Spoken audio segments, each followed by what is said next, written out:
Davis Guggenheim directed An Inconvenient Truth, which came out in 2006, won the Oscar for Best Documentary Feature. Now, 4 years later, comes Waiting for Superman, and it focuses on the lives of 5 grade school students, each from a different part of the country. All of them are having trouble learning, and their families are trying to help. But Guggenheim shows, with his interviews, charts, and animated graphics, that the problems with the education system in the U.S. are overwhelming.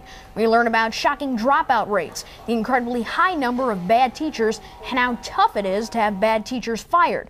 There's a lot of information in Superman, some of it quite surprising, but it's presented in a way that's easy to understand, though it's tough to remember all the facts and statistics. It's one of those movies that you wish after it's over that you were taking notes. Now, you said there's a lot of information in this, charts and graphs, stats and statistics. Now, is it enough to be entertaining to folks as well? Yeah, he has animated graphics that show some of this, like you're seeing now, and he bounces back and forth between the information and the interviews with the kids and the parents and some education officials. You're really never bored.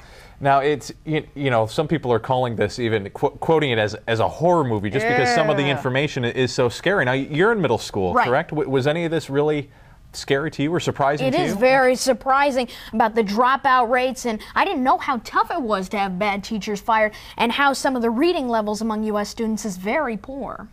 Now, a lot of people, when they go to the movies, one of the reasons they go to a movie is to escape reality a little bit. This movie is reality. Yeah. Do you come out of it feeling depressed, or do you have kind of an uplifting feeling towards the end?